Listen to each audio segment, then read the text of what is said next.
नाज़रीन अस्सलाम वालेकुम। निदाई किसान टीवी पर आपका मेज़बान चौधरी अख्तर फारूक में एडिटर निदाई किसान। किसानों, इंसान अपनी खुराक के लिए नई से नई चीज़ें ईजाद करता है, अपनी ज़ुबान का टेस्ट बदलने के लिए बहुत कुछ करता है। जानवर बेज़ुबान है और उसको भी ये चीज़ें ज़रूरी हैं। आज का मौजू जानवर और उनके चारा जात है। क्या किसानों को क्या कुछ करना चाहिए, इस हवाले से जो आज हमारे मेहमान हैं वो आपके तारुफ के मोहताज नहीं हैं। हमारे मुस्तकिल माहिर हैं खुराक के हवाले से, दुनिया में उनका एक नाम है, पाकिस्तान में उनकी एक पहचान है। सारी उम्र इस हवाले से खिदमत करते हुए गुजर गई है। इससे मुराद डॉक्टर मखदूम जब्बार साहब जो रफ़ा यूनिवर्सिटी में प्रोफेसर हैं। अस्सलाम वालेकुम डॉक्टर साहब। वालेकुम अस्सलाम फ़ारूक साहब। आज का जो मौजू है गुफ्तगू का, वो है चारे। पाकिस्तान में चारे और उनके क्या मसाइल हैं, उन किस हद तक हमारे जानवरों के लिए वो काफ़ी हैं या नहीं है। आप जानते हैं कि चारे जो हैं लाइवस्टॉक की परवरिश के लिए बहुत ही अहमियत के हमल हैं। सारी इकोनॉमी जो है वो चारों के थ्रू ही आती है। जब अगर हम जब देखते हैं पाकिस्तान में चारों की पोजीशन, तो हमें पता चलता है कि ये चारे हमारे जानवरों की जो ज़रूरियात हैं, उसकी बढ़ोतरी की, उसकी पैदावार की, उसके लिए काफ़ी नाकाफ़ी हैं। एक अंदाजे के मुताबिक हम चारे करीबन 40% शार्ट है हमारी ज़रूरतों से। तो यानी 100 में 60% हमारी ज़रूरतें उससे पूरी होती हैं, बल्कि और 40% जो हैं वो हमें अभी और चारे चाहिए। इसी तरह ये खुश्क ड्राई मैटर जो है या सूखा जिसे हम कहते हैं, या जो तूड़ी वगैरह है, तूड़ी और टांडे वगैरह, ये 20% शार्ट हैं। और अगर हम कंसनट्रेट राशन का देखें, जो वंडा वगैरह है, वो 80% शार्ट है। तो इससे अंदाज़ा कर लें कि हमारे जानवरों को अभी और खुराक की कितनी ज़रूरत है। हमारे किसान भाई कोशिश करते हैं चारे ज़्यादा से ज़्यादा लगाने की, लेकिन बहुत सारे मसाइल हैं जो उनके बस में भी नहीं हैं। उनमें से एक मसला तो ये है कि अगरचे चारे जो हैं सारा साल होते हैं, लेकिन फिर भी दो मौके ऐसे हैं जहाँ के चारों की अशद शॉर्टेज हो जाती है। उसमें ख़ास तौर पे एक नवंबर दिसंबर का एक 2 महीने और जून जुलाई के हैं। कुछ मौसम की तब्दीली, कुछ दूसरे जो अवामल हैं, उनकी वजह से काफ़ी सारी शॉर्टेज हो जाती है। और ये शॉर्टेज जो है ये जानवरों की पैदावारी सलाहियत पे काफ़ी असरअंदाज होती है। दूसरी बात ये है कि हमारे यहाँ बतदरीज पानी कम होता जा रहा है। कंपटीशन है कैश क्रॉप में और चारे में, तो नेचुरली कैश क्रॉप की ज़रूरत ज़्यादा होती है, तो लोग ज़्यादा उसी तरफ तवज्जो करते हैं और चारों को बहुत कम हिस्सा मिलता है या चारे बहुत कम रकबे में लगाए जाते हैं। फिर ये है कि एक और बात कि हमारे यहाँ आजकल नौआबादी बहुत सारे हो रहे हैं, बहुत सी सोसाइटी बन रही है शहर के इर्द-गिर्द, जहाँ पे पहले चारे और सब्जियाँ होती थी, अब सारे वहाँ पे आबादियाँ हो गई हैं। तो ये भी चारे की कमी का एक बायस बन रहा है। फिर ये है कि एक और बड़ा मसला है जो कि वो ये कि हमारे 2 मौसम हैं, एक सर्दियों का और एक गर्मियों का। गर्मियों का मौसम जो है ये काफ़ी लंबा है, यानी मार्च अप्रैल से लेकर अगस्त सितंबर अक्टूबर तक ये चलता है। और इस दौरान एक ख़ास किस्म के चारे पैदा होते हैं जिसमें मकई, चरी, बाजरा वगैरह है। ये चारे जो हैं ये न्यूट्रिशन के लिहाज से ये बहुत मतलब निस्बतन लो क्वालिटी होती है। इसमें प्रोटीन जो है वो सिर्फ 7% होती है, और एक जानवर की जो ज़रूरत है वो 12% प्रोटीन उसकी खुराक में होनी चाहिए। तो इस लिहाज से ये चारे अगरचे इनसे जानवर का पेट तो भर जाता है, लेकिन ये जानवर की खुराक की ज़रूरियात को पूरा नहीं कर सकते। इसी तरह उसके बरकस सर्दियों में जो चारे हैं, जो कि आमतौर पर लूसन और बरसीम वगैरह हैं, तो वो जो हैं वो किसी हद तक उसमें प्रोटीन 18% होती है, और उनमें अगर थोड़ी बहुत तूड़ी मिला भी जाए तो फिर भी किसी हद तक गुजारा हो जाता है।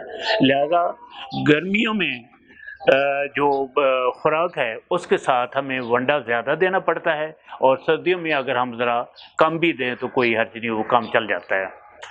अच्छा, एक फिर पहलू उसका यानी ये लंबी ड्यूरेशन तक हमें लो क्वालिटी का चारा हमें मैसर होता है। फिर अगर हम जानवरों का तजिया करें या जानवर के हिसाब से देखें तो ये जो गाय भैंसें हैं ये तो गर्मियों के चारे अच्छे खा लेती हैं, लेकिन भेड़ बकरियां जो हैं वो चरी बाजरा या मकई इसको पसंद नहीं करती। वो ज़्यादा लेग्यूम चारे या फली वाले चारे जो है उनको ज़्यादा पसंद करती हैं। लिहाजा ये 7-8 महीने उनके लिए कोई अच्छा चारा अवेलेबल ही नहीं होता, मौजूद ही नहीं होता, और इस वजह से वो उनकी जो प्रोडक्शन करनी है, जो उसको पालना, वो बड़ा मुश्किल हो जाता है। फिर एक और ये है कि हमारे सिस्टम में वो लोगों ने कोशिश की है कि बाहर से कुछ चारे मंगवाए जाएँ ताकि चारों के दरमियान जो वक्फे हैं या चारों की जो मिकदार कम है उसको पूरा किया जा सके। अब मसला ये है कि जितने भी हम बाहर से चारे मंगवाते हैं वो और सिस्टम में पैदा होते हैं, वहाँ पे सिस्टम जो है वो ग्रेजिंग है। यानी आपने देखा होगा फिल्मों में भी या टीवी में कि जो ये वेस्टर्न कंट्री में बहुत लंबी लंबी जगह हैं, ख़ास अमेरिका में, जहाँ पे या तो रेंचेस हैं या फिर चरागाहें हैं जहाँ बहुत अच्छा घास वगैरह पैदा हुआ होता है।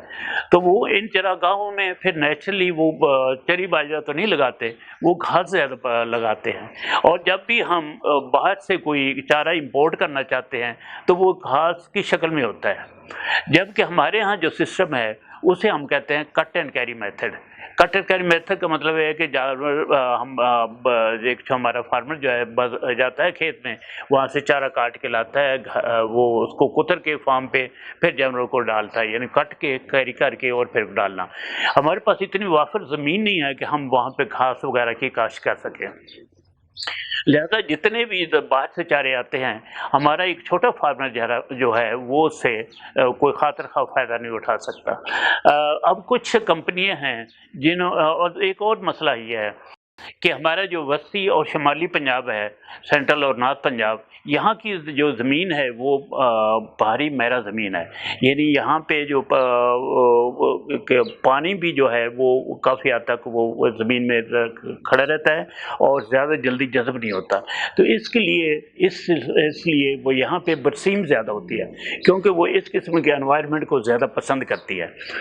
जबकि लूसन जो है उसकी लंबी जड़ें होती हैं और वो नीचे से ज़मीन से नीचे जाके पानी हासिल करता है, और अगर उसमें पानी की मतलब मौजूदगी ज़्यादा हो तो वो अच्छी तरह नहीं होता।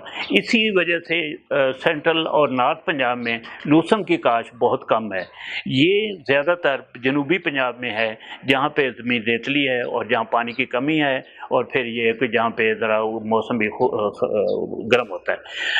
हमें असल में कुछ ऐसा वो करना चाहिए कि एक तो ये कि गर्मियों के दौरान जबकि हमारे ये सीरियल फॉडर होते हैं लो प्रोटीन वाले, उसमें कोशिश करनी चाहिए कि कोई लेग्यूम चारे इंट्रोड्यूस कराएं बाहर से।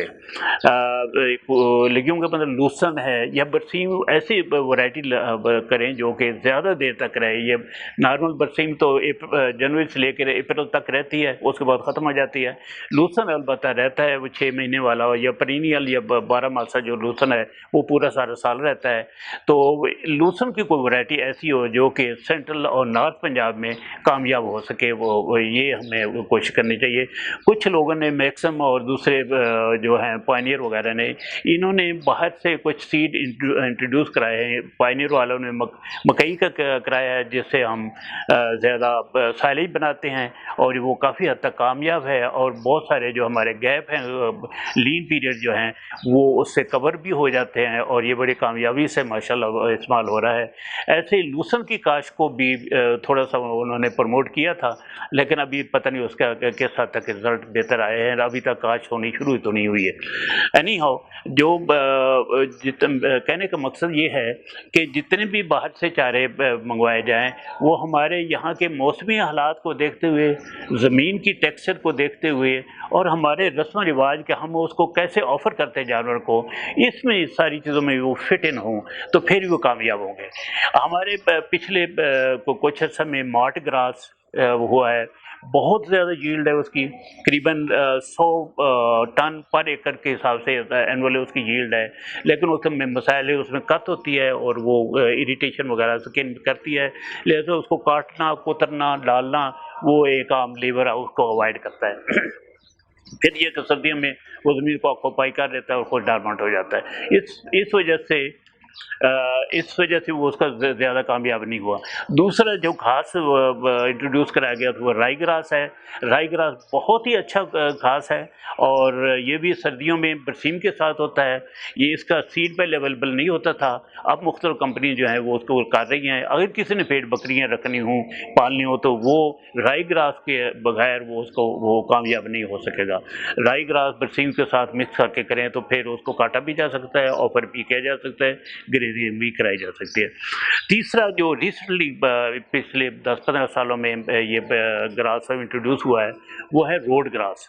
روڈ گراس کوالٹی کے لحاظ سے رائی گراس سے تو بہت کم ہے، اس کی پروٹین ویلیو، اس کی ڈائجسٹیبلٹی اور اس کے جو پیلیٹیبلٹی ہے وہ اتنی زیادہ نہیں ہے، جانور اتنے شوق سے نہیں کھاتے۔ خاص طور پہ اس کی اگر ہے بنائی جائے تو وہ تو بالکل جانور ہمارے تو نہیں پسند کرتے، لیکن خوش قسمتی سے یہی روڈ گراس اگر اس کی ہے بنا کے اس کو ایکسپورٹ کیا جائے مڈل ایسٹ میں تو وہاں پہ یہ بہت کامیابی سے ہو سکتا ہے، وہاں پہ بڑا ایکسپورٹ اس کی ویلیو بہت زیادہ ہے، اور اکثر سندھ میں، ساؤتھ پنجاب میں لوگ اس کو بہت سارا کاشت کر رہے ہیں اور اس سے فائدہ اٹھا رہے ہیں۔ تو ان شارٹ یہ ہے کہ ہم اپنے مختلف طریقوں سے اپنے چارے کی کاشت کو یا چاروں کی کمی کو ہم پورا کر سکتے ہیں، صرف ضرورت اس بات کی ہے کہ ہم اپنے لوکل ملکی حالات کو بھی دیکھیں، رسم و رواج کو بھی دیکھیں، یہاں کے انوائرمنٹ کو دیکھیں، تو اس کے بعد ہم باہر سے کوئی چیز لائیں، انٹروڈیوس کرائیں اور یہاں پہ چارے کی کمی کو پورا کریں۔ جی ناظرین، ابھی آپ نے ڈاکٹر صاحب کی باتیں سنی، بہت نالج والی تھی، آپ کو پسند آئی ہوں گی۔ آپ ندائی کسان ٹی وی کو لائک کیجئے، شیئر کیجئے اور سبسکرائب کیجئے، اور خصوصی طور پر ندائی کسان میگزین کو منگوائیے۔ اور ان لوگوں کو ہم آن لائن ٹریننگ سروس فراہم کر رہے ہیں جو ہمارے ندائی کسان کے ممبر ہیں۔ آپ ندائی کسان کے ساتھ رہیے گا، ندائی کسان اسی طرح کی ویڈیو آپ کو دیتا رہے گا۔ جب تک کے لیے ایک نئی ویڈیو آئے، آپ اپنے میزبان چودھری اختر فاروق کو اجازت دیجیے۔ انشاءاللہ پھر ملاقات ہوگی ایک نئے عزم کے ساتھ، نئے حوصلے کے ساتھ اور نئے جذبے کے ساتھ۔ کسان زندہ باد، پاکستان پائندہ باد۔